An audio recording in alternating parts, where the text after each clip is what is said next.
All right, welcome back to Casuals Encounters, episode 17. I'm joined by myself and Will from Casuals Corner MMA on YouTube, Instagram, all platforms. Let's just dive into it. I don't really know how you felt about the card last night, if we want to just quickly run through that, but it was an interesting one. It was a disappointing end to the main event, which we can, if you want, we can just jump into straight away. I wanted to hear your thoughts on that from both guys. What were your feelings on their performances?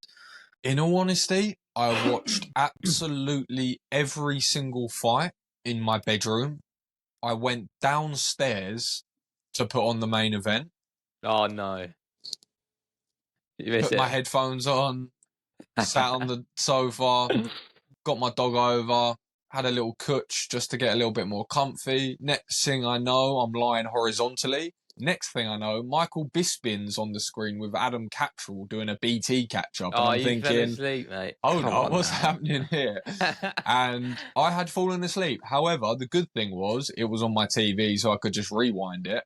And I tried to sort of blur my eyes so I couldn't really see what was happening. I know I you went mean. triple speed back, and disappointing because Rafael Fiziev is genuinely one of the most exciting fighters to watch, especially at 155. And his takedown defense is so aggressive and impressive. Those scrambles, right? I wanted to see 25 minutes of it. So I am gutted that we didn't see that. And I feel very dissatisfied with the ending.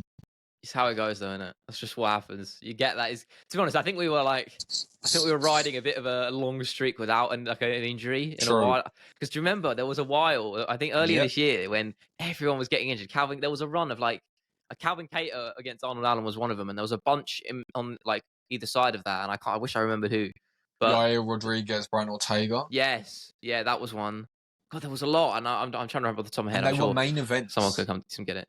Yeah, but we haven't had that in a while, so I think we were due that as shit as it is. Don't pick today. Don't pick yesterday. That's a great one. That's a terrible one to pick. Well, it's always the best ones that it happens to, isn't it? True. It's always the bangers. True. Aspinall played as well. Well, that was a little bit further back, but that was a heartbreaking one. Yeah, I wish we got more of it because both guys really looked on the pace. I think it just reaffirms that how good they are. And they are not leaving that top 10 of that division anytime soon because they're so clearly just levels above anyone in there. And I think, I wouldn't be surprised to see either of them holding a belt in the future. There's just a bunch of roadblocks to get through because I think we're in that sort of transition period where you've got guys like Gaethje and Poirier who, Gaethje in particular, he's got a couple of years left in him, really, I think. Maybe a couple more. 3 fights, maybe 3. Tops. Yeah. Tops. Yeah, it's not a lot of time because he's getting on and this is his last run for the title.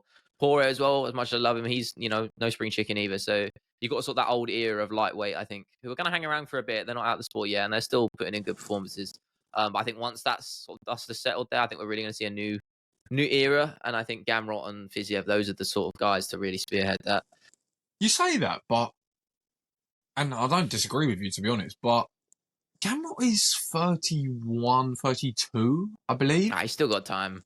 He has got time, but it's not different for everyone, isn't it? The really, next generation as such, if that makes sense. I think sometimes that sort of label gets branded on Gamrot. Yeah, okay. Whereas he's a vet in this game. He's had a lot of fights. He's had a lot of professional mixed martial arts I guess by fights. Next generation, I mean more like, sort of they came into the UFC mainstream a bit later. Do you know what I mean? New wave of names. Yeah, new wave. That's a better way of putting it. Speaking of new wave, actually, this is such a. I'm glad you said that because I got this transition. The jiu-jitsu place I looked up, I finally signed up for a trial session. They're called New Wave Academy. That's why I had to. So I had to give them a bit of a shout out. So yeah, I got a trial session on Friday. Finally back on the mat, which would be good. It'd be interesting. Yeah. Trial session is just a free taster? Yeah, just a free taster, yeah. Okay. And then I'll see how it goes. Do you know much about the gym? Probably going to do horribly. Yeah, I mean, they've got 2 branches. They had a couple guys fighting on... when we went to the Fight Star event, there was a couple guys from there fighting on that card. So, yeah, they're well respected, pretty well known. Nice. How far is that from your house? Oh, it's like 5-10 minutes on the bus. It's nothing. Sweet. It's close, so, yeah. Wait, 5-10 minutes on a bus, so that's a mile and a not half? far. Yeah. Walk it. Yeah, the walk would take me quite a while. How could it take you a while if it's a 5-minute journey on a bus? Well, no, it's 5 minutes on the bus, and then I have to walk. So it's like it's not, Oh, okay. but like it's still not. No, it's not far. Like I could walk it, but it would just. I could walk there. I definitely wouldn't fucking walk back though. Fuck Little me. jog. What do you think? Oh, thing is, because it's up. Thing is, on the way there, it would be a bitch because it's up a hill, and it's a steep fucking hill. Because I live like near a sort of, it's like it's sort of a quote unquote valley, but it's like it's a big dip, and then there's a Valley big in ass London. walk up. Yeah, no, but it's quite. It's actually quite a big dip. It's where my old. Actually, I don't want to dox myself again. I know I keep saying that, but yeah. I mean, it is. I could probably do it on the way back. It depends on the way you go, but yeah. I'm looking forward to that. A little bit nervous. I mean, you're always going to get that bunch of new people. You know, people you don't know, but you just got to get in there. That's it. That's what I realized. I realized the other day I kind of just need to just get a grip on things, innit? And then just go for it. So I finally stopped procrastinating and being a dickhead about it. And yeah, Why do signed you up. think that was? What, procrastinating? Whatever you want to call it. Yeah, I mean, it was. I mean, that's why I said it's a bit of. I mean, there's a bit of fear in there. You just don't want to. A bit of laziness as well. Like I'm not gonna pretend that that's not part of it. You know, I haven't been back on the mat in a while. I feel out of shape. I feel unfit. Plus all my medical shit that I was going through, and nothing. Not that it was like, you know, not life threatening or anything, but it's just enough to annoy me, and it's frustrating, and I don't really want to have to deal with that again. And yeah, I mean, but like I know for a fact, I was thinking about, I was like, I'm going to enjoy this, and I'm going to come out feeling great. So Oh, for let's sure. just do it, and yeah, you're never just gonna put you're my never foot gonna have a down and sign workout up that for you it. regret, really, are you? So this is next No, of course Friday. not. Yeah, Are 29th. you gonna do anything to prepare for your first session, fitness wise? Really? Nah, probably not. I mean, I'll get some stretches in, and you know, but I'll be fine. I just need to. Go for a little run, maybe. I hate running. Like, I Swim? genuinely, nah, yeah, I'd have a pool. Like, I mean, I Oh, could go. I I don't don't have a have a gym. pool either. No. But I mean, like, you know, I don't know. It's not as easily You don't accessible. have Like a running. pool, you peasant. But You live in the cardio-wise, it's valley. like. What are you talking about? Go to the valley. No, but it's like cardio is not really a thing I really enjoy, except for it's weird. Jiu-jitsu is like one of the few exceptions where it's cardio I really love. So I feel like, you know, I'll get back into it quickly. I'll just work up my pace that I know I need to ease into, so I don't, you know, mess myself up, because it's just about building up to tolerance and just getting yourself back in there. I think once few sessions you really get into it, you start to just sort of becomes easier, you know. So that's going to be the goal. And if I like it, and if I like the atmosphere, because I'm going to sign up to a place anyway, so it's not really about whether I enjoy it or not. It's just about, you know, the atmosphere is good, people are nice, and then I'll probably look at membership, and then Nice. get back on there twice a week. I have to pick the days, but yeah, so we're straight back in it. That'll be good. It's good progress, mate. That's good progress. What about you? Good I know stuff. you made any advancements on that front? The truth of it is, I'm the exact same position as I said before. Nothing's changed. Think about our conversation of when it was before. Yeah, no, I know. That's why I was curious You if know you've what I made mean? any. The roadblocks Yeah. and the prohibits they're all still there. And I thought to myself, right, how can I work around that a little bit? Because I internalized the situation. I thought, right, am I, again, like you said, am I procrastinating? Am I being lazy? And am I being da-da-da-da-da? It's like, well, not really. It's a 4-hour round trip, and I don't have the expense to put out per month at the moment for that. So it's like, right, okay, what can I do? 4 hours. Yeah, this is what I'm saying. 4 hours. Why is it so far? Is that your closest one? There's no way. It's not my closest one, but it's GB Top Team. It's the right one. Oh, you want to train at GBTT?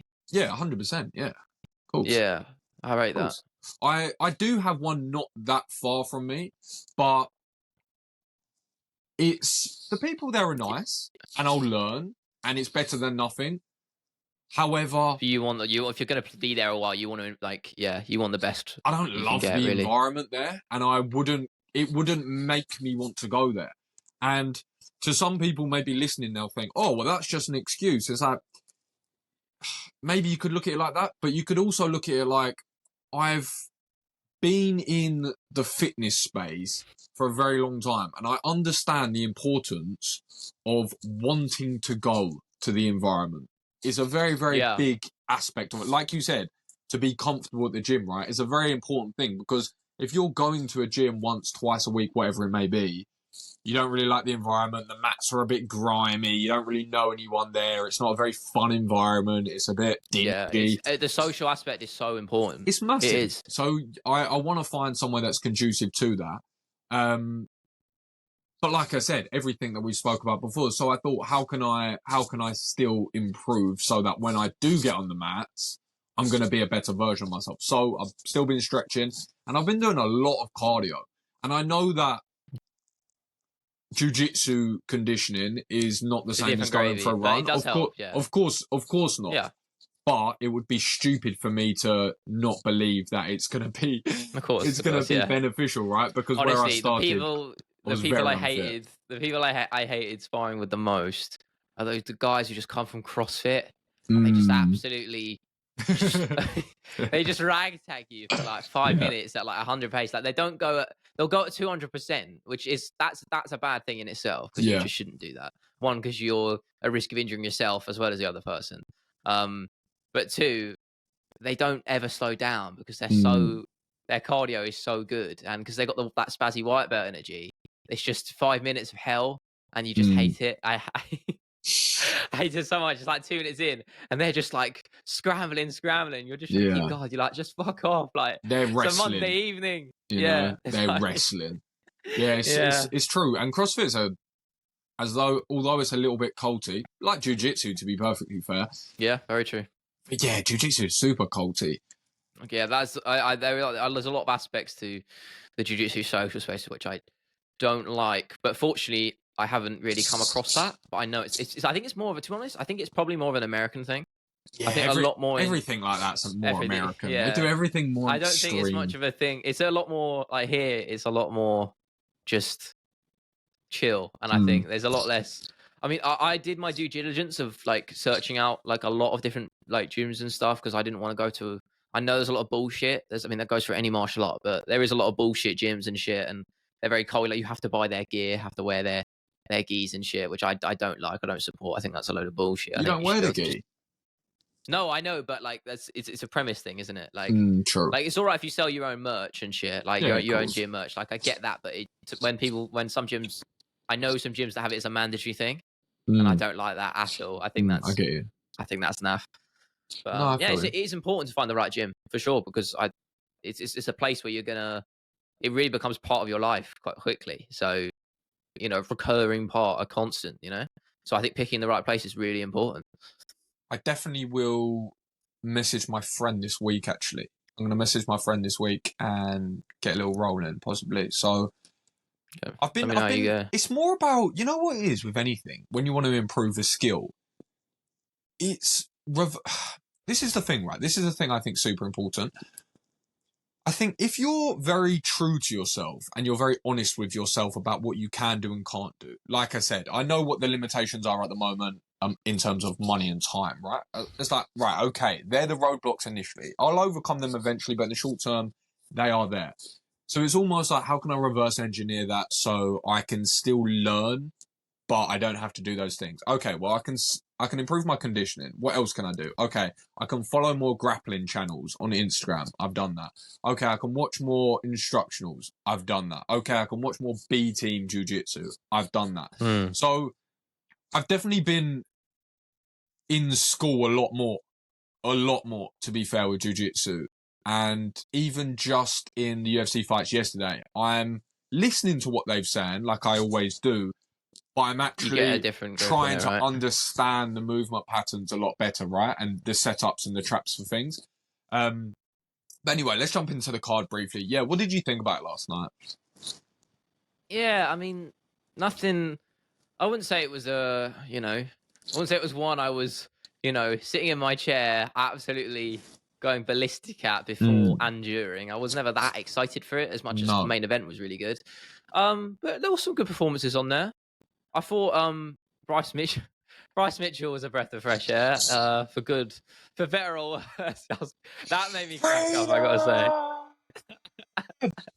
My favourite moment ever. Yeah, it was something. I was like, oh, and he started talking about the wildfires after his win. I was like, oh, what a good guy. And he's like, oh, Satan did this. This is we gotta stop saying. I was like, oh, you're losing me now, Bryce. You're losing me.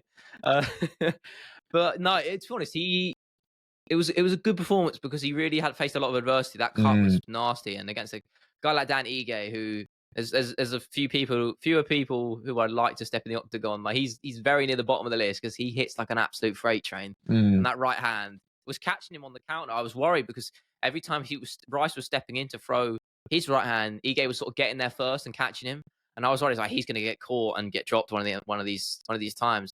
But Bryce was able to sort of steal those rounds with those takedowns at the last minute and get into mount and just work. And he executed his game plan perfectly. I was really impressed, especially in that third round. There was that one bit where he just picked him up and mm, dumped him, and that was the bit I was like, right, he's done. That's it now. I think when you see that visual, that's when you know. I think right, this Ige is not really coming back from this, and he didn't. And the grappling exchanges are actually quite interesting. mm. I love that little battle. I think it was in the third round. There was that sort of battle for a back The take back clashing take. guard. Yeah, yeah, I've had yeah. that before, and it's such a like I personally I would panic in that position because I'd be so eager to work towards, let's say I was trying to take the back or vice versa. I'd be so eager to try and get there first, Mm, and you end up making a mistake. Then you could see the level of these guys because they're so patient, gradually just working. It's a little bit of a sort of angle game. Want to slip it, Bryce half slipping off and half rotating, just subtle movements, and eventually suddenly he's just got the body triangle, and then it's on, and I just love that. Like it's just subtle things, and again, something as I said, when you study, the grappling game or do it yourself, you get a different light on it, and you really begin to enjoy it more. So that was a good moment. It was a good fight, and I have to give Bryce the credit, both guys credit actually, because it was a nice little scrap. yeah, I enjoyed the grappling sequences a lot. I always enjoy watching Bryce Mitchell grapple because not only is he Mm, so relentless in his pace, but he's always looking to advance his position. He's never trying to stagnate. He's never looking to lay and pray. He's always looking to advance. He's always looking for the submission. And like you said there are some lulls in the action, but that's only because the grappling is of such a high level that the most minute of mistakes can be game capitalized on. changing. Yeah, they can be completely game changing. So it was that I knew exactly what you meant when they was in that 50-50 Yeah. position of full mount to back take. It was a massive moment for the fight as well because we saw how bad the cut was for Bryce Mitchell. So you Yeah. never know if he's on his back in his guard. Danny Gay's in his guard. You never know how that fight can finish. And it almost felt like when I was watching that fight, it almost felt like Dan Ige didn't quite realise how in the fight he was because he was doing so I good in the agree. defensive grappling. His takedown defense was good. He was doing a great job of getting to the fence and working back up. And to do that against Bryce Mitchell is not easy. We've seen him do that to Edson Barboza. And Edson Barboza is obviously not the best in the world at doing that, but he's pretty flipping good at getting back to his No, feet and very not good. getting pinned down. So I think Dan Ige was always in that fight. He just, when he went back to his corner, he just looked a little bit Out of it. defeated.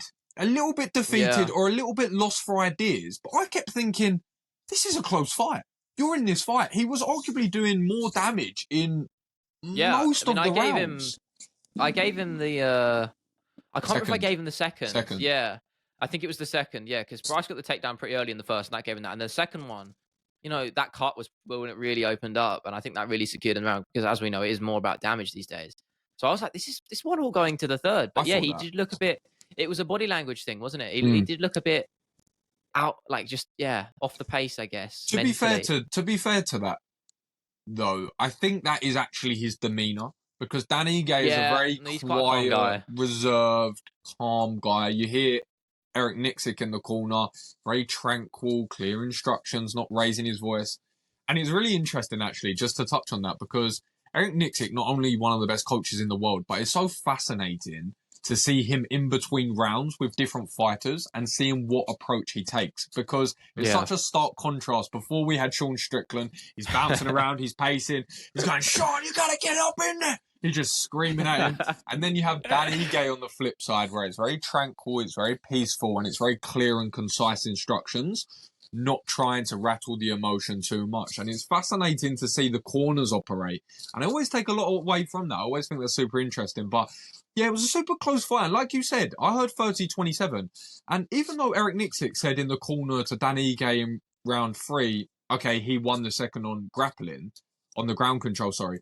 think Dan Ige done more of the damage, to be honest, in the first half to of be honest, I wasn't mad at either of those scores. Like 30-27 or 29-28, they were close rounds. Yeah, I was split down the middle on whether he won the second, so I wasn't too mad about it. Yeah, but it was a closer fight than the scorecard suggests for sure. Yeah, 100%. I just think In damage that third round, he probably started to grow into it, but yeah, damage. I mean, yeah, this is what I mean. I mean, you have to look at these fights completely differently. I think people forget to do that a lot of the time because there's a lot of outrage about judging, and I agree. I think there's a lot of atrocious judges. We saw that last week, but I think people do forget that the system's not what it used to be. It's not about control time as much as it is that damage is obviously paramount now, and it didn't used to be like that until I don't know when they changed that rule, but it wasn't long ago. No. So I think people need to really look at fights in a new lens. Like, just people forget to do that. Damage, duration, and control is actually 3Ds. I can't remember what the last D is, but it's damage, duration, and can't remember. This is okay. I'm gonna throw one at you. Okay. Bryce Mitchell versus Brian Ortega. Talk to me. Oh yeah, I like that. I think that's, to be honest, I mean, it's interesting when you get a guy who gets injured like wait, Ortega hasn't been back since Nope. EIA, right? Yes. How the hell is he still so high up in the division? I know people talk about that a lot. I don't know how he's still third there. in the rankings. Yeah, he's good fight. He shouldn't be third because he hasn't fought enough. Nathaniel said that to me the other day. He said, "How's he so high in the rankings? I don't get it. He hasn't fought. He's only lost." Good fighter though. I think he probably would be there if he actually fought. But because I think he beats Bryce Mitchell. I think he's a bit more. Yeah, I don't know. I want to see it. I'm with you there. That's a good fight. I'd like to see that. I actually would kind of like a little bit of a side tangent. Won't go into it too much, but I would actually really like to see the Aljo Brian Ortega fight. I think that is such a fun fight. That size difference massive though. I'm not gonna lie. Ortega's huge he's big for featherweight. Like Aljo's massive. Yeah, but what you think? Yeah. Do you think Brian Ortega walks heavier than 170? I think he walks heavier than Aljo. I think so. Probably, but I'm saying, do you think it's much heavier than 170? Because you have to think, right? Aljo was walking around 167, 170 at bantamweight. What's he going to walk around at when he's at featherweight? And he can eat, and he can fuel his body, and he can lift, and he can actually go into S&C. Yeah. I don't know, but I know the grappling's fun. Aljo versus Brian Ortega. Come on. Yeah, you're talking to me there. I like that fight. That's a good one. Especially that's actually quite a reasonable 100% fight to make, considering we know Aljo's talking about moving up to featherweight, and like that seems every time I see him talking, it seems more likely that that's going to happen. So, and we know that he doesn't, and we know that he doesn't now deserve to walk straight into a title picture. No. So he definitely unquestionably deserves a sort of high caliber number one-ish contender sort of opponent, and Brian Ortega is the perfect answer for that, because I think it lines up nicely as well, because considering how long Aljo's going to be out for a little bit longer, he wants to take the time off. Ortega's probably, stylistically, the striking between them, I think, is quite competitive, and then the grappling is just, I have no idea. I've got no idea what that looks like. I think I'm leaning towards Ortega. I don't know. I feel like even if Sterling does get his back, I think Ortega's. I mean, there's very few guys with jiu-jitsu as good as Brian Ortega's. So, but once Aljo's on your back and he's got a body triangle on, it doesn't matter how good at jiu-jitsu you are. Yeah, you're not getting. You can't get out. I don't. Yeah, he won't get subbed, but I don't think he gets subbed by him. No, but I think if he gets his back taken, I mean, no one's getting out of that. It's so difficult to do anyway. It doesn't matter. That's one of those positions where it's like, it doesn't matter how good you are. You get body triangled. It's such a war to actually even get out of there, and even if you do, you're sacrificing so much of your own energy. True. And it's like, it's kind of better to just stay there, like, because it's not all the time, but like it's sometimes it's just a negative trade-off to even try, because you're fighting against that sort of compression of the calves, and fighting the choke at the same time. So yeah, I like that fight though. I think that's good matchmaking actually. I like that. You're welcome. I wanted to know, did you see you would have seen this, the Bellator antics? Yeah. Oh my good God. Yeah, that was crazy. Leon Edwards squaring up to, is it Johnny Evelyn? Is his name Evelyn? I don't know. Johnny Evelyn. Yeah. Stud. Absolute stud. He is. There was a lot of debate about how he does in the UFC. Well, very well. Factually. Yeah, of course. Okay. Of course, because I've heard people talk about his rounds with the champion. Who? Sean Strickland. Oh, what? Oh, Strickland. They've trained yeah, together right. many times. Okay. Yeah, I don't know. Because I saw him. There was a lot because he was squaring up to Leon, obviously, and everyone was saying that Leon would absolutely lay him out, and I'd like to think that. I don't know, but I don't know how that fight goes. I don't know too much about him. So it's at the end of the day, it's two athletes. It's hard to really put on a clinic. We've never seen Leon like Edwards at middleweight. Let's be honest. We've never seen him at middleweight. I think he'd be good at middleweight. He's absolutely massive. He's massive for welterweight. He is big. He is huge. Big. And the thing is, it's what's quite worrying in a good way is he always looks. His weight cuts always look really, really good at welterweight. He doesn't even look like he's struggling too much. His face is never sunken in. But then you see him in the cage. He's absolutely massive. I think he's just got a lean got the perfect frame for it as well. Yeah, he's got that bodybuilder frame with like the small waist. Best physique. He's got the best physique in the UFC. He does have a good physique. I don't know about best. You must have seen those jokes though. You must have seen that. Nah. Tell me you've never seen. No way you've never seen that. What best physique in any Instagram comment section? There was someone saying, and this is why Leon Edwards is the best physique in MMA. There's no way you haven't seen that. It's everywhere, and it has been for about a year. To be honest, I've probably seen it a million times, but I've also seen another million comments a million times, and I don't pay that much attention. Anywhere on Instagram, like Instagram MMA. Sometimes it'll be on something that's not even to do with MMA, and you'll just see it as the top comment. No. I'm serious. There's no way you haven't seen this. Well, I said, I may have. Let me be honest with you. A lot of people spout a lot of SHIT all over the comment section. So I sort of have this very placid approach to my mind and what I recollect out of the comment sections. So I would be lying if I said that I took note of that. But my point is, Johnny Eblen's gone in with Sean Strickland, done sparring rounds, done wrestling rounds, very competitive, I've heard. It was the schmo on Tim Welch's podcast who actually said this, to be perfectly honest. But anyone and everyone that has trained with Johnny Eblen or knows Johnny Eblen always says the same thing, always says the same word, stud. And he is very talented and his wrestling's very impressive. And he's just a grinder, like he's a grinder. But what's crazy is he's the Bellator champion, world champion of, let's say, one of the biggest organizations, maybe not for long.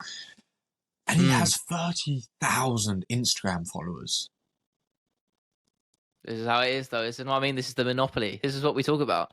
This is so shows you, like, you know, or when you get a knockout like that on a big stage in front of a big crowd, it seems like the spectacle's big, but then you just look at the social media aspects, which is like, you know, it's a digital thing. It's not something you can really comprehend. But when you think about it, 30,000 is absolutely nothing, like in the grand scheme of things, and it shows you how big of a domination, a monopoly that UFC has. As good as I think, as well as guys like, you know, companies like PFL. I think PFL are doing a lot of good things. They're still nowhere near the UFC in terms of reach and outlook. And I really like the PFL. I think they're doing all the right things. So and even then they still are nowhere near. And that just even proves my point further. That's a time game, though. That's just a time game. Of course, but they're never. I don't think they're ever going to overtake them. That's not something that's ever going to happen. It's not about. I don't think that.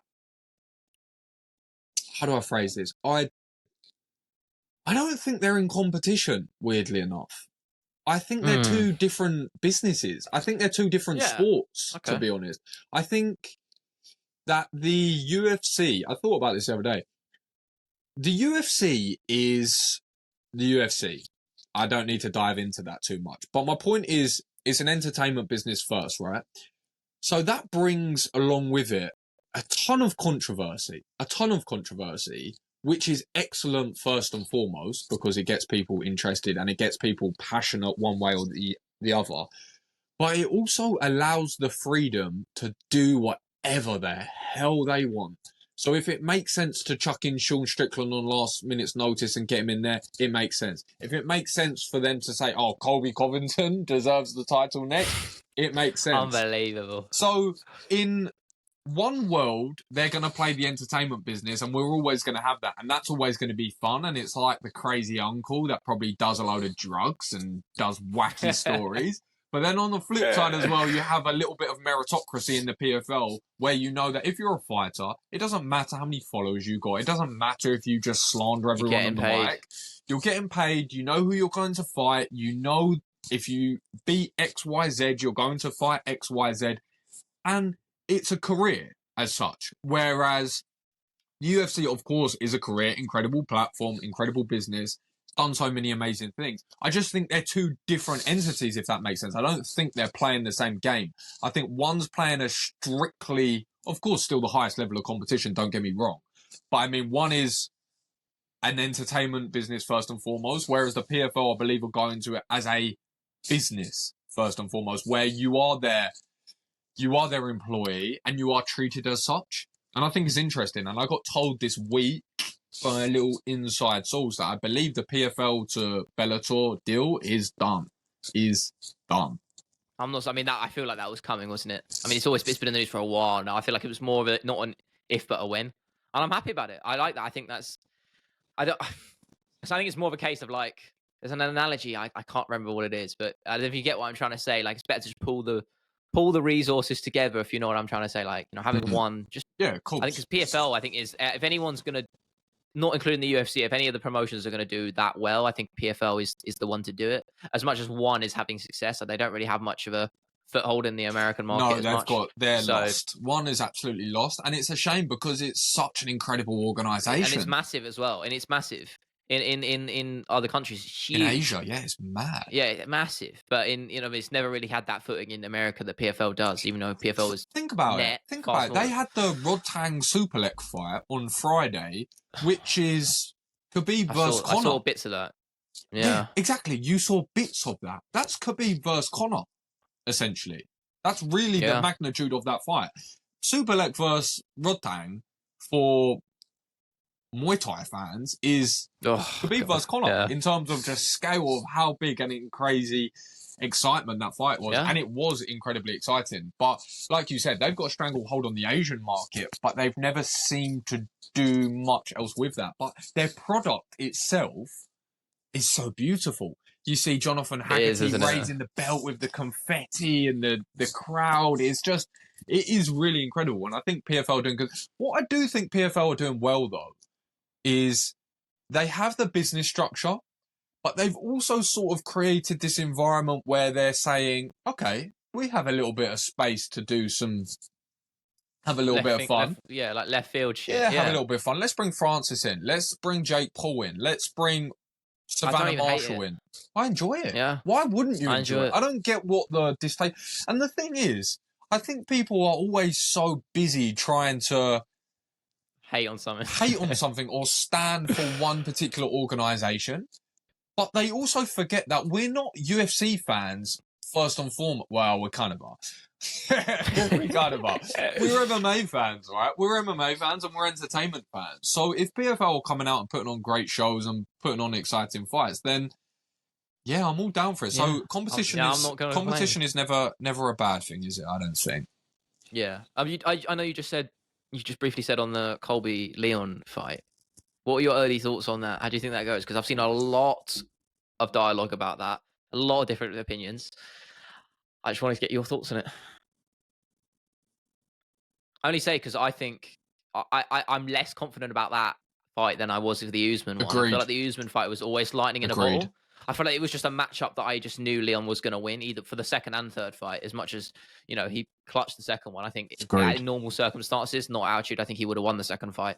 But I still think Leon's going to win. I think because the age is. I mean, isn't Colby 35 now? 36? Something like that. Yeah. Yeah, like that's old, especially for a welterweight. That's old. I mean, he's old. He's so old. I mean, when you think about it, it's not even old at all. No. But it just shows you how short-lived these athletes' careers are. I think Leon takes it. I think that's quite. I don't want to. We won't delve into it until that card actually comes into it. But I just wanted to get your brief thoughts on it. Just out of curiosity. Thought of it too in depth, but very similar to what you said. To be perfectly honest, the Usman fight, I always felt stylistically.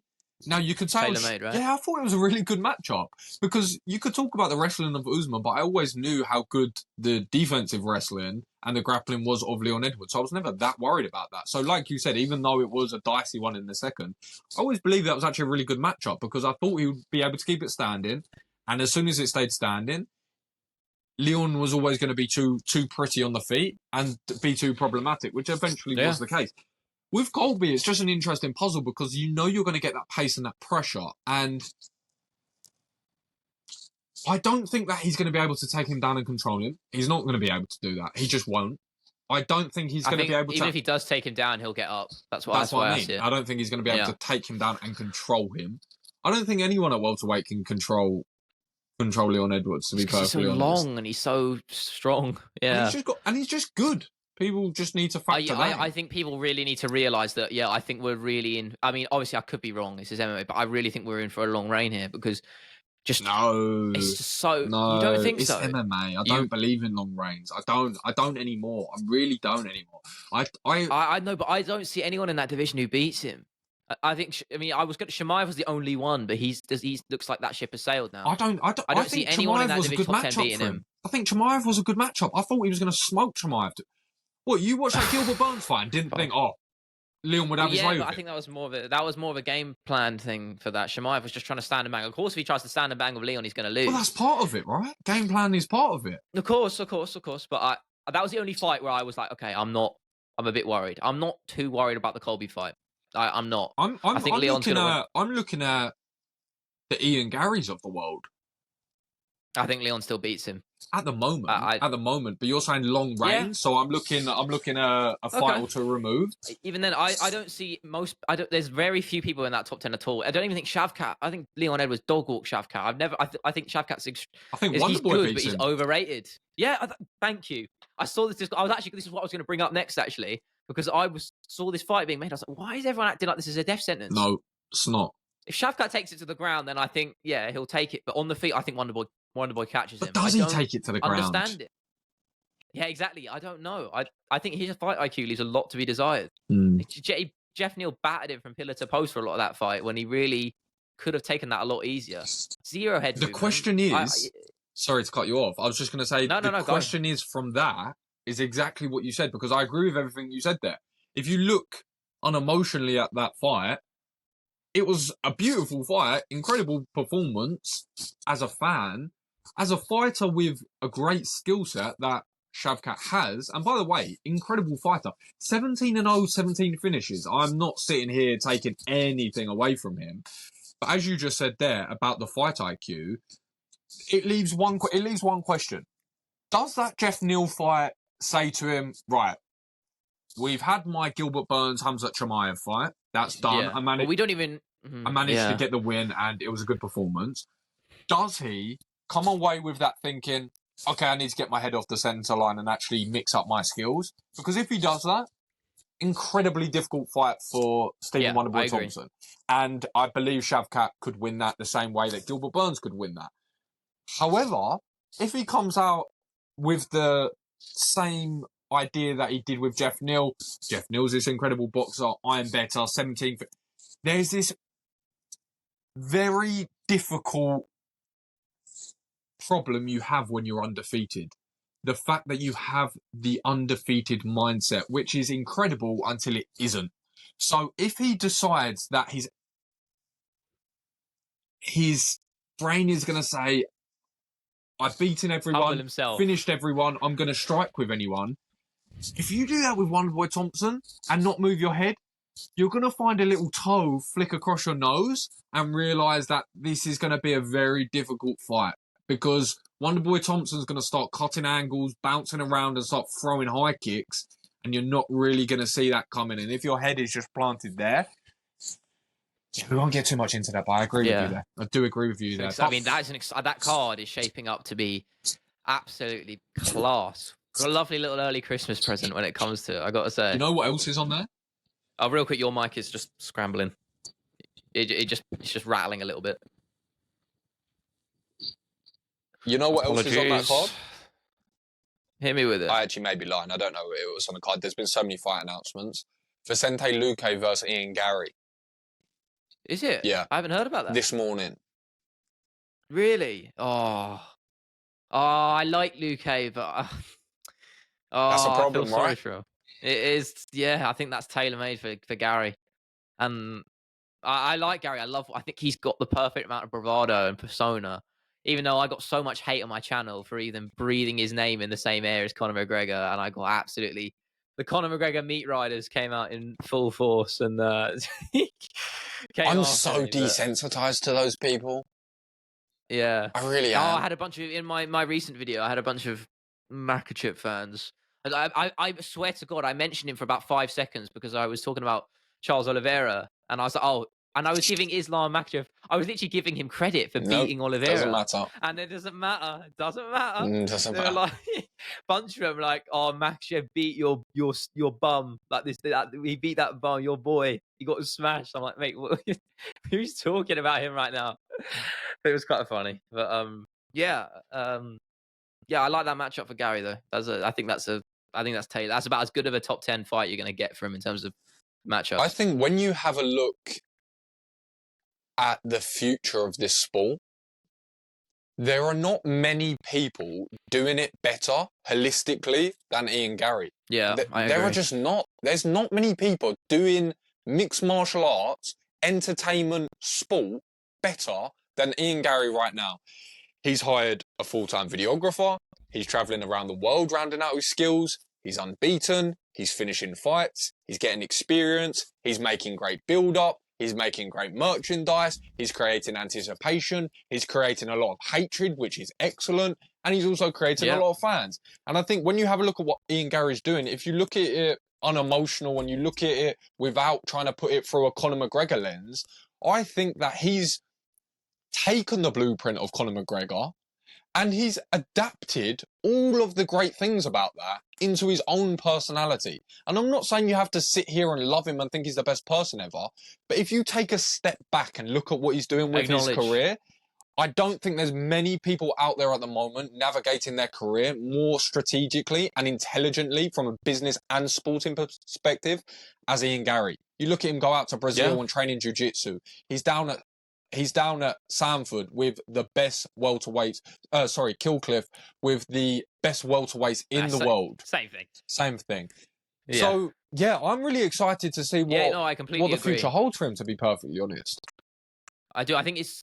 I said earlier about the new wave, right? And I think a lot of those guys are doing that in terms of shaping their brand and just themselves across all aspects of not just of the fight game, not just stepping in the cage and putting on a good performance. Aspinall's another example of that. He's got a videographer. His YouTube content's great. Sterling Adam again. Mixer. Shout out. See the guy runs it. Yeah. Yeah. As I said, Aljamain Sterling's as well does that really well. Especially, I really like Sterling's video. Yeah, you're straight in there, aren't you? Shout out. I've got to shout them out. They do good work. Yeah, no, of course. These are guys behind the camera. They don't, they don't get the credit they deserve. That's a case for not just MMA, but I think just in general. But yeah, I think that's a very good point there. That a lot of the old generation would never even consider. I mean, you can't really imagine Bisping doing that in his fight career. He does just seems now. kind of alien. John Brannigan. He does now. Shout out. Exactly. Yeah.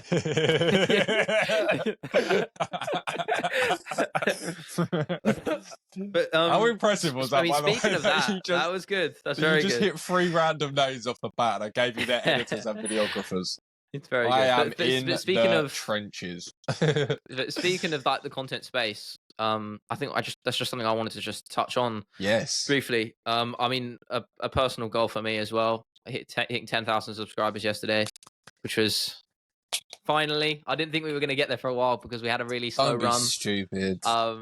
I knew we'd get there, but basically my goal was I set a goal before I started. So my 1-year anniversary of my channel was in 2 days, and that was before I was going back to uni at the time. I said, right, I'm going to start YouTube, and I want to hit 20,000 by the end of 2023.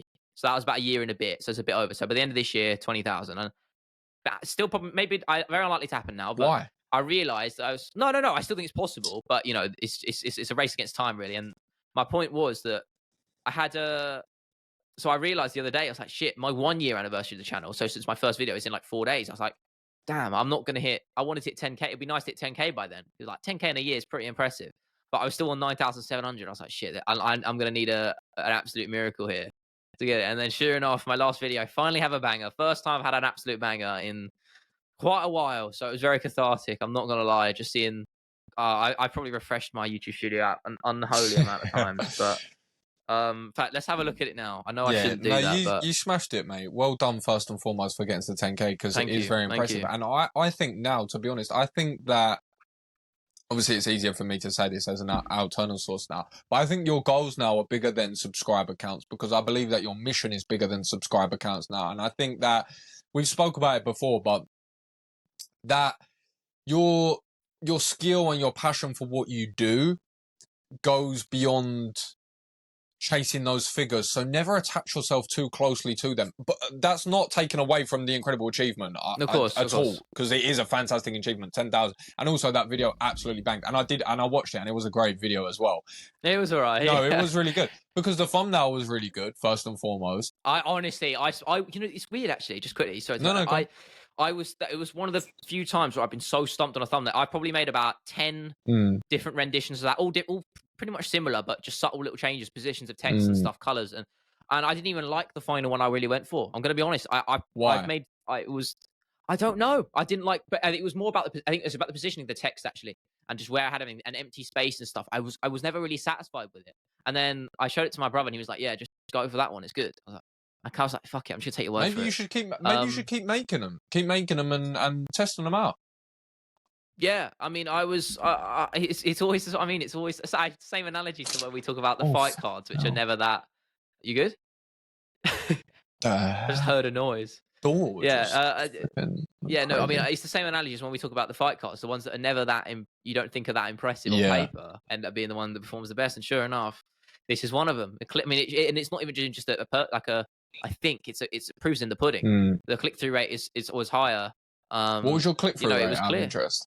So I mean, it tends to dilute the more views you get. That's just how it is. But for a long time, it was sitting above 10. It was sitting about 11%. Wow, But now it's hovering around.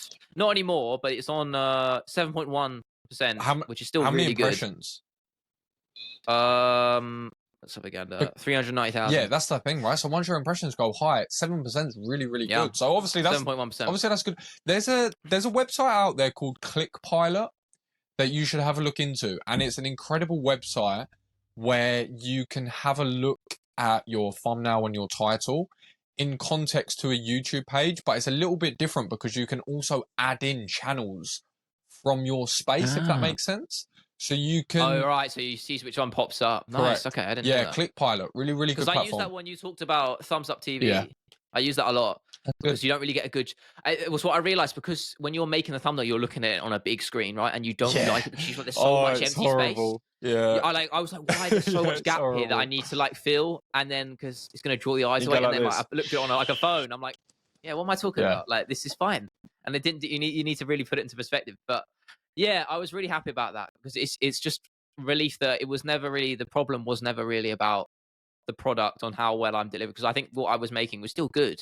It just wasn't. I think it was more about topic and timing, and I think I've just done everything right. Basically, I did a lot of research of what I was doing. I was just looking at what was working, and I was like, why don't I combine that with my thing, and let's build it. So I was like, right, mythical fights is always it's always a popular thing, 100%. Right? So let's do the new wave of that, because there's a lot of people talking about the old ones. And I was like, well, let's do what the new ones in 2023. But I'll combine that with my UFC Casuals Guide thing, because that's going to draw in casual fans for one. Also, it's a known thing that I make, so I know it's going to work. Put those two together in the title, and I was like, surely this is a moneymaker, right? And sure enough, it just shot up basically off the bat. It broke my all-time hourly views record like 5 times. So it just kept going up. I think it peaked at 1,800 views in an hour. Within an hour, it got 1,800 views in 1 hour. Yeah, and it slowed down now, but it's still doing well. Still getting about 400 views an hour. Obvious. Yeah, it's on like 38K. Slow down a little bit, just 1,000 an hour. But yeah, no, that is crazy. No, I know, it's crazy. Yeah, and it's nice to have that, because it's been a while since I've really had a video that's popped off, and it's just nice to get to that 10K number, because it is a reflection on, you put the work in, you get something out of it, and I'm glad I've got something out of it in a while. It's been the first time in a while, so I'm very happy about that. And it's a lot. Finally make some moves. And although we can sit here and we can talk about how we shouldn't worry about vanity metrics and things of that nature and whatnot, and of course, there's a lot of truth to that, and of course that isn't the end picture that we want to look at, but you're only lying to yourself if you don't.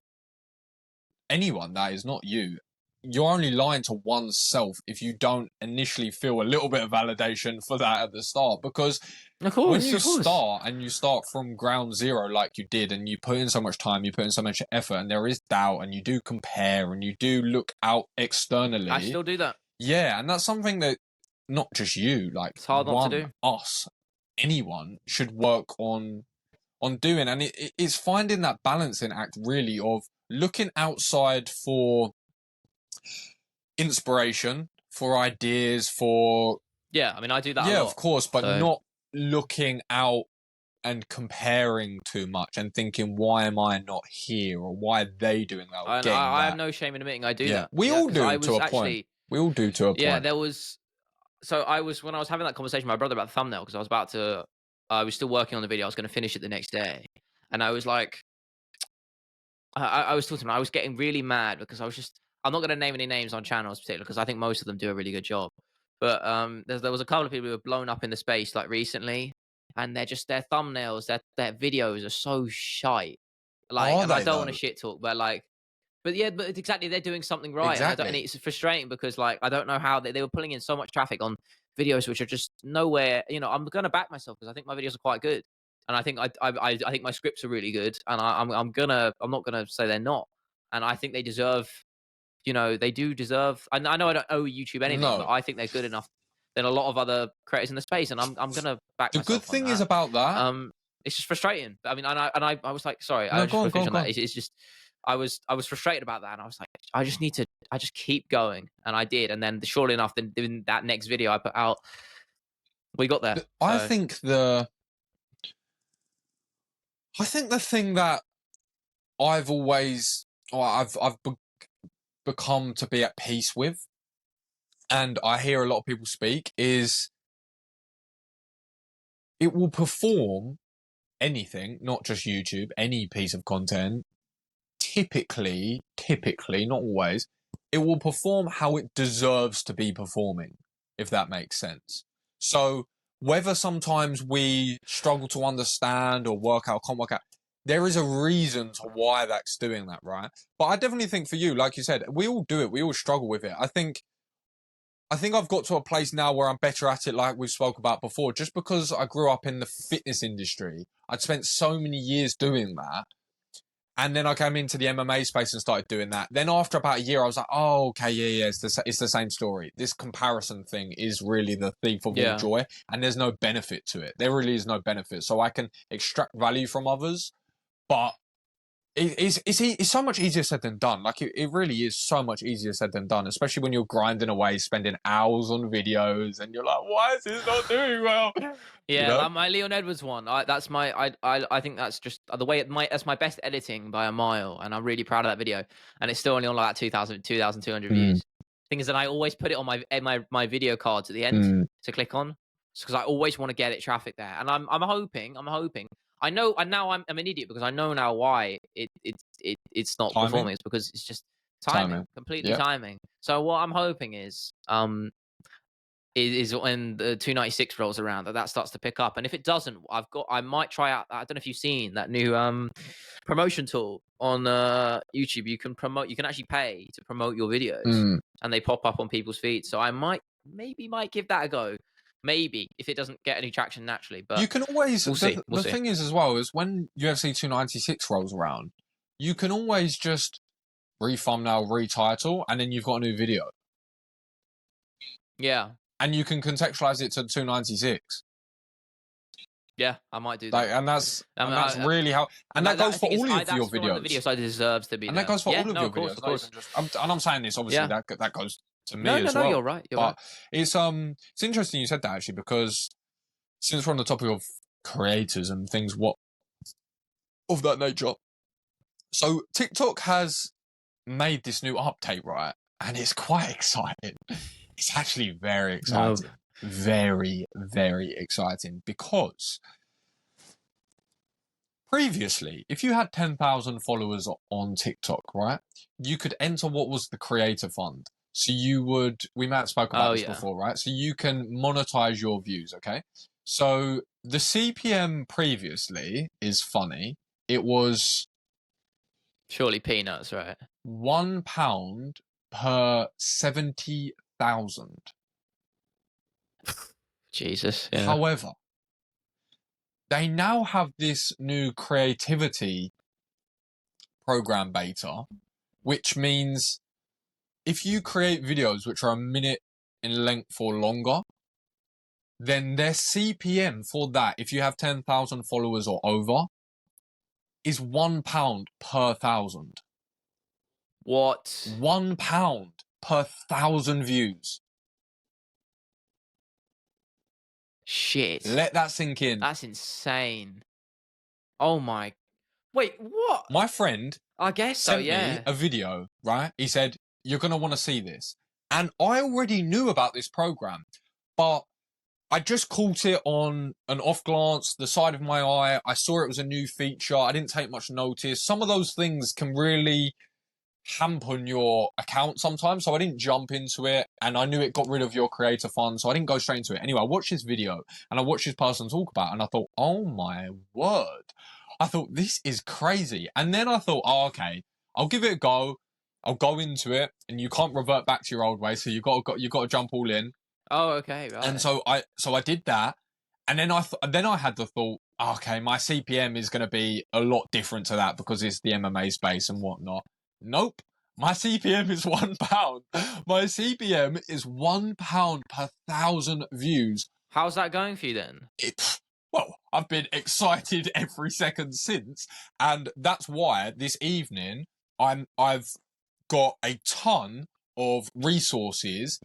I've combined a ton of online creators with knowledge that they've given, a ton of YouTube videos, and a ton of AI, and I've mashed it all together, and later I'm spending 5 hours doing nothing but preparing and curating brilliant content that is a minute or longer in length, because I literally went on my phone, I saw Gilbert Burns had been to Everton, right? Random, I know. Yes. And so I saw he weird. was boxing with Ben Godfrey, and I thought, right, I'm in this creativity program now.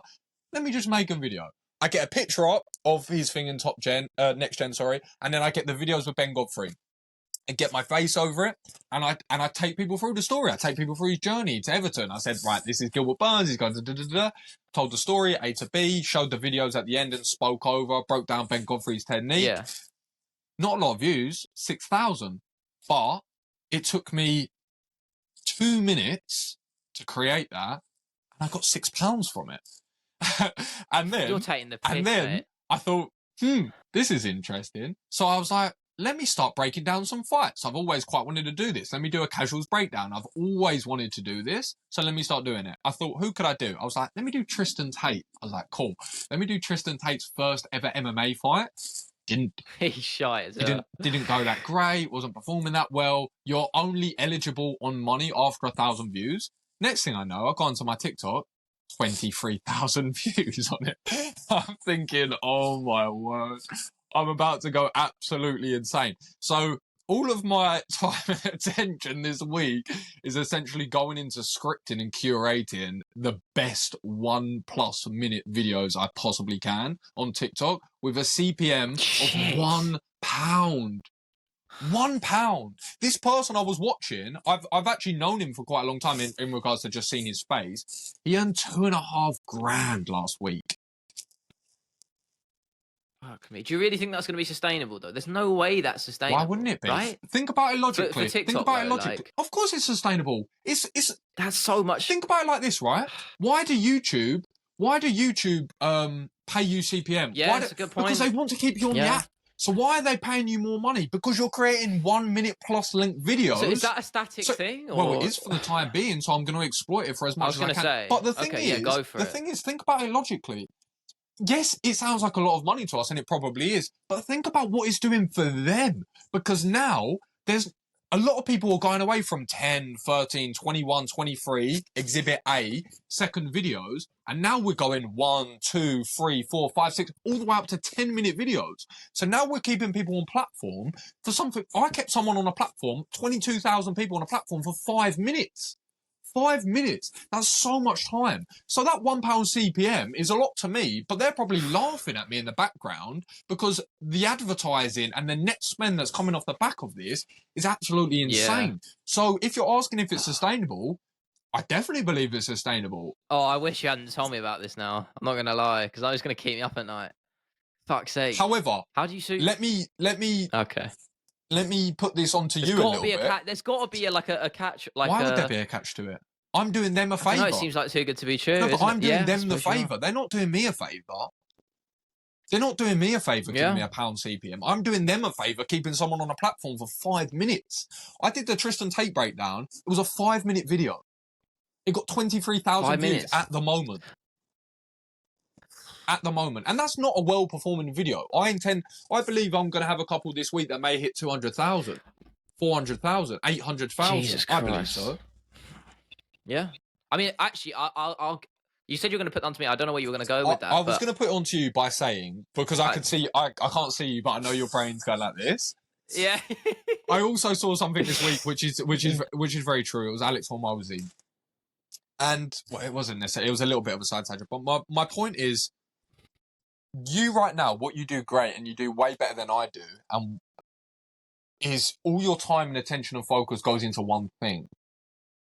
Yeah. So if you get excited and think, oh, TikTok, first of all, you have to accumulate 10,000 followers, which is a ridiculous... Not easy. And by the way, people think that's easy on TikTok.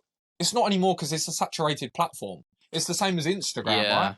It's the same way that getting 10,000 followers way back in the day. That's why you got to get ahead of the game. That's why you didn't struggle on Instagram, though. Well, I mean, you still put a lot of work, but I mean, you're already established now, right? It's the same with me on YouTube. Down the line, it'll be worth it because in your niche in particular, I mean, talking about not just the app as a whole, like you're gonna stand out first over someone who's just starting up. So you have that. You just got your head of the game. So yes, carry on. No, that's all I was going to say. Because people look at TikTok, what TikTok was 3 years ago, whereas you could post a video of you catching a tennis ball one-handed with a slow-mo and a nice sound, and you'd have 20,000 followers. That's not how the game works anymore. It's really not. It's a saturated market, and people don't... And especially on TikTok, there's not actually any need to follow anyone. Think about it. There's no need to have any because you are provided. That's the benefit of it. It's a can't remember the word, sorry, but basically they're giving you what you want to see, right? It's entertainment graph. Sorry, it's entertainment based graph. So they're basically showing you everything you want to see. They're not showing you who you follow. Sometimes they coexist, but more times than not they don't. So actually following is almost irrelevant on TikTok. Now, that sounds stupid, but it is. You can have I could have 2 million followers now, and I could make a crappy video that gets 1,000 views. It doesn't matter about followers. So my point is it's hard to accumulate 10,000. But also on the flip side to that is the reason why you're doing so great at what you're doing is because all your time, focus, attention is going into that one thing. I don't think that, although it sounds exciting, the trade-off, I don't think... Puts you away from it. That's something you're spreading yourself thin, right? Well, I'm not saying you are, but that is a possibility. No, I am. I know that's my downfall. I know for a fact. No one's created anything amazing spreading yourself too thin. They just haven't. And the people that have, it just takes longer amount of time. And the thing with me is because I just know who I am very innately in regards to how my mind wanders and how I... It's such a powerful position to be in, being able to recognize that, by the way. That's not a lot of people can do that. So it's being able to know that and acknowledge that yourself is it's very good. To be fair, I think I'm just very introspective. And I also think that I know by now that I have the complete understanding that I have to be very passionate about something. So that's why going into one thing, there's so many reasons for me why I don't always go into one thing. And there's, again, trade-off, right? It's a great 360 to come back to, because the trade-off for me is, okay, I haven't gone all in on TikTok or YouTube or Instagram, but what I have done is created micro communities in all of them and created micro relationships in absolutely all of them. And I've got some relationships and people that I know and things of that nature and opportunities that I've created through TikTok and some that I've created through Instagram. Like what we just said there, right? When you named all those people and I said, that's their editor, that's their thing, that would have never have happened if I wasn't omnipresent. It just, it just wouldn't have happened. No, I'm with you. we won't get into it too much, but it's a bit of a trade-off. But my point is coming back to it. When you said I'm not going to sleep at night, sleep very well at night, knowing that you're doing great at what you're doing and your trajectory is only increasing. And if you start looking elsewhere, it's only going to dilute your YouTube. And I think your YouTube is your new North Star at the moment, right? And I think... No, I agree. And again, I'm not telling you what to do. I'm just giving you my perspective I'm of with it. you. I just think as soon as your mind begins to wander and time starts coming off that, that's only just going to then begin to plateau a little bit. And I think your North Star is, well, at least in the short term, has always been your YouTube and the improvement of that. And so I think it would be a good time to double down on your YouTube, not split the attention, if that makes sense. No, of course. And there's actually, I could be wrong here, but I could have swore YouTube are planning on doing something similar to that. I don't know in terms of the scope of the They have £1 thing. I don't know anything about that. But I know they sorry. I know they were looking at changing something to do with monetization and money in terms of new, I don't know. I have to look into it. I just remember seeing something on my YouTube studio page a while back about them changing it this year or maybe next year. I'll have to look into that. So maybe that's something to take advantage of. I don't know. I feel like making shorts is it's quite a high risk, high reward thing time wise. When you say shorts, do you know what I mean? Like making shorts yourself. For YouTube? Time wise. Yeah, for sure. Yeah, for YouTube. Like time wise is... But your cut ones, that's not high risk or high reward. That's not high risk at all. Or time consuming. No, I know, but they don't take another thing is, I don't know if this is true. I need to look into this more. Apparently, I've heard things about posting shorts can confuse your position in the algorithm. I don't know if that's true or not. I'm gonna have to. People like to, whenever there's a new. I've learned this. Whenever there's a new stream of. Yeah. Whenever there's just something new to a platform, people think about it like this, right? This is what's... Okay, let me actually come back to the TikTok thing. The thing about what's actually so good about that as well is whenever any platform, not just TikTok, but in this instance, TikTok, the person that I was watching the video break down his CPM and things of that nature, he said not only has he been getting obviously a lot of money from it, but he's been getting so many more eyes and attention and followers because when you utilize a new feature on a platform, guess what? They promote it and push it because they want people to use that functionality.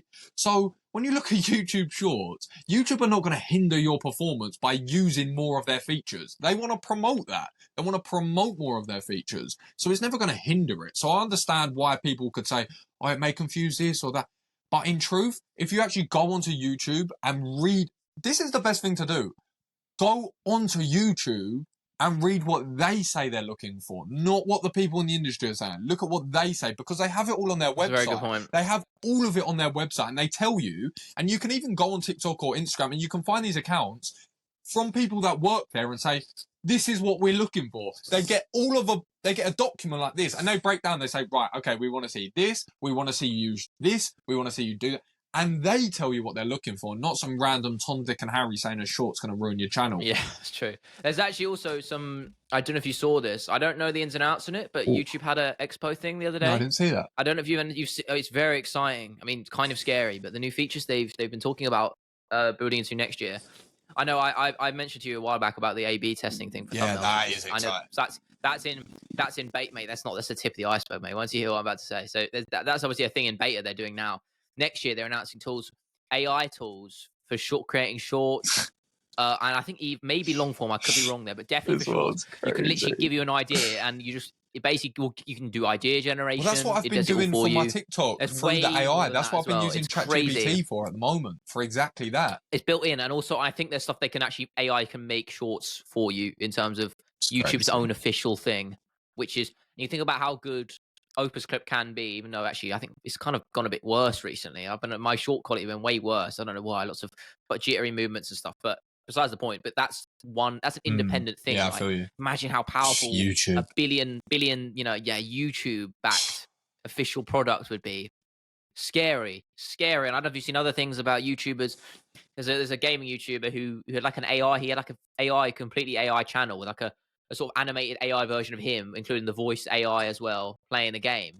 But now he scrapped that, replaced it with a realistic version of him, AI, and it's still like clearly not perfect, still looks very convincing, and I hate it. I hate how good it looks already, and we're only in 2023 and it looks that good. It's just like, where are we going to go? This next few years, So tech-wise, in excited. terms of this industry, So excited. it's terrifying. It's so It's exciting. exciting, but Why it's is it terrifying. I terrifying? gotta You're say. in it. You should be the most excited. You're the one benefiting from it. I suppose so. You are literally the person who should be the most excited from it because you're the one benefiting it from all of it. You are the creator. We're not even gonna know what's real and what's not in a couple of years. I swear. Who the hell even cares? That doesn't frighten you? What? That doesn't scare me. Did you say? Well, so what doesn't frighten you No. at all? Like ethically, in any It capacity? doesn't frighten me at all. It's all cyclical. It's all cyclical. What, you don't think people were terrified of the internet when it happened? People were crying because they were putting their credit cards in the internet saying they're going to steal all my money. Yeah. That all happened. There's terrible people out there. They're going to exploit the terrible things. That's always going to happen in any medium true, of life. actually. Absolutely any medium. Very so true. that's the bad side. Cool. We've acknowledged that. That's always going to happen. That's the world. That's life. What's the exciting side? I can stay at home and create a financially free life and live and work wherever I want. And I'm at the power and the mercy of my own abilities. And I can do it all using the power of AI. Wow. No, I'm excited. I'm not scared. Of course, there's going to be downsides No, I'm to both. it. I think I'm both. It's daunting, but it is also quite exciting. Yeah, it's interesting to see where companies go with it. So I'm sure. I think it's, for example, don't get me wrong. Like I said, there's going to be downsides to it. I'm not ignoring them. I'm not being completely. No, I know. ignorant. I'm with you. I know what you're trying to say. Yeah. My point is, people's fear is cyclical. It's all cyclical. The same as when people didn't want to buy shopping online because they liked going into the shops and smelling the tomatoes. Guess what? No one goes in shops anymore. Everyone does online shopping. Guess what? When people said they didn't want to put their credit cards into the internet, guess what they're doing now? They're going on Amazon Prime and getting it the next day. We're just at the very start of this technology. So it's going to be scary. It's going to be new. It's going to be, But in 5 years, it's going to be completely fluently integrated into our life. And guess what? We're the people that benefit from it. Not only just as civilians in day-to-day life, where businesses and communications and I probably won't go on the phone to HMRC and have to wait 30 minutes because I'll probably be able to call them and have that conversation in 5 seconds. It's just so many small things that's going to reduce the friction from our life. But the reason... I'm getting too excited. I'm getting too excited because... Look, I'm getting my flipping camera's falling over. But that's the truth of it, because the truth of it is, it's like, not only are we going to benefit from it as civilians, but we're in this position where we benefit from it as creators, which is a whole different side of it that 99... It's a bit of a privilege as well. It's a massive... I literally said to my mum the other day, I said, we are so lucky. We are so incredibly lucky, us, our generation, not necessarily the younger, because I wouldn't want to be an impressionable, insecure 11-year-old with TikTok. I just wouldn't want to be that. Oh my god, yeah. I mean, I'm glad I kind of just about missed that boat. We entirely missed it. We entirely missed it. We were full-fledged adults before Instagram was even a thing. Let's be honest. Let's actually be honest. Nah, of course we were. I mean, you maybe. People were Wait, how old are you? You've still got 4 years on me, right? I'm 22 in March. Okay, so I've got 3 years on you. I'm a bit younger My point is, when we were sort of getting to the adult ages, around 18, people weren't even posting videos on Instagram at that point. Nah, actually, they weren't. No. Maybe they weren't. I mean, they were. They had I the wasn't capability. On Instagram, it wasn't a thing. It would just be grid posts. In terms of like a professional thing. Yeah, no, I know what you're saying. Like, no, there wasn't really. I look back at when no one really took advantage of it. And guess what? You back only when I was saw like 15. Yeah. Who you followed. So if you followed these crazy bodybuilders and the most sexy people in the world, then yeah, of course you were gonna really damage your nucleus of what you were seeing. But my point is, if you didn't follow these people, you would never actually see them. So it was actually a lot more like Facebook, because there wasn't an algorithm on Instagram. You was only shown your followers, not like today where you have reels and you actually don't see anyone that you follow and everything's thrown in front of you. And then you have TikTok where the algorithm is solely based off of that. So we won't get into that. That's a whole different topic of conversation. But my point is like, that's what... So, for example, what I did this weekend and what I'll go and do after How long we been on the call? About to hit 1 hour 20. All right, sweet. So Yeah, I think wrap this up and then we'll. I'll finish on this and then Yeah. we'll wrap up. I'm going upstairs, and I'm just saying this for anyone that's potentially listening, or maybe even give you an idea. I don't know. There's a thing called YouTuber transcriber, right? So what I've been doing is I've been going into my niche. I've been going into channels I like and ideas that I've had in different ideas that people have had that I want to create in my own voice. I've been getting the videos. I've been getting the transcriptions from that. I've then been finding online the best way to prompt engineer my ChatGPT to come up with ideas and breakdowns of video ideas. Taking them, then again prompting to find good scripts, then obviously completely readjusting them to my own style, tone, and voice, but then actually using AI and my own writing to put in the style of my own voice.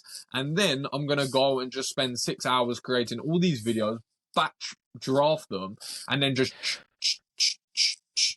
Wait, so it does your voice for you? No. I'm creating the videos. Oh, because I've seen things like that. No, right. You can. That's what I'm saying. The options are endless. I'm just saying how I've used it this week is for idea generation, refinement, script generation, refinement, and then I go away, put my own voice spin ideas on it and use it as a good starter tool.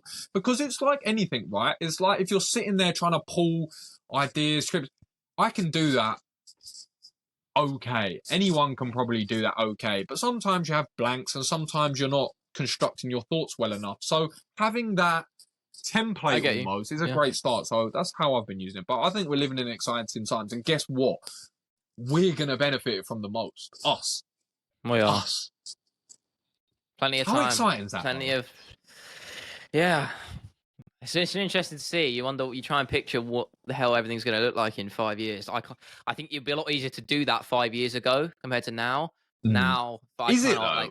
Like, would it be easier 5 years ago? If you compare, like, if you were in 2010, try and think what it would have looked like in 2015. It would have been a lot easier to picture that than it is from now. I don't know. 5 years from now, because honestly, no, we're entering a completely new era. No, we are massively. We are. I agree with you, but I would say personally, it's going to be easier to predict. I just said there, I'm going to call up HMRC. There's going to be an AI voice that's one thing, right? And then I can go through a million. But 5 years ago, I go, oh, AI. I go, oh, that's artificial intelligence, right? That's like iRobot or something. If you couldn't predict anything that's happening today, anything. But I think now, obviously, there's going to be a ton of iterations and long tail forms of AI that we can't possibly predict. But I think it would be easier to predict than 5 years. I could be wrong. Listen, it doesn't really matter if I'm wrong or right there. It's not. It's like MMA. Yeah, it's MMA. It's completely subjective, isn't it? It's like MMA. Life is MMA. It all circles back. Yeah, very true. We didn't really speak about MMA. No. Good. I've been getting bored of it. We did. Just the actual fights. I've been getting bored of fights a little bit. Just real quick, just to finish on, isn't this the first time we've got a 2-week break? Am I crazy? I don't think there's an MMA event on next week. I could have swore I remember on commentary them saying that last week. Oh, no, sorry, not last week. Yesterday. Google that. Let's have a look. Because I remember them saying there was 40 straight weeks of MMA. Yeah. No. 8th of October is the next card. We've got 2 weeks. That's the first time we've had a week without a UFC card. I think that's going to be good for the podcast. No, 2 weeks. It is. There's actually a lot of stuff I want to talk about regarding YouTube and all that. I feel like we're slowly transitioning into a creator podcast. Yeah, well, who cares, man? No, I like it. I like it. I'm down. I'll talk about anything, to be honest. Because this is what we spoke about before, though. Is earlier in the conversation today.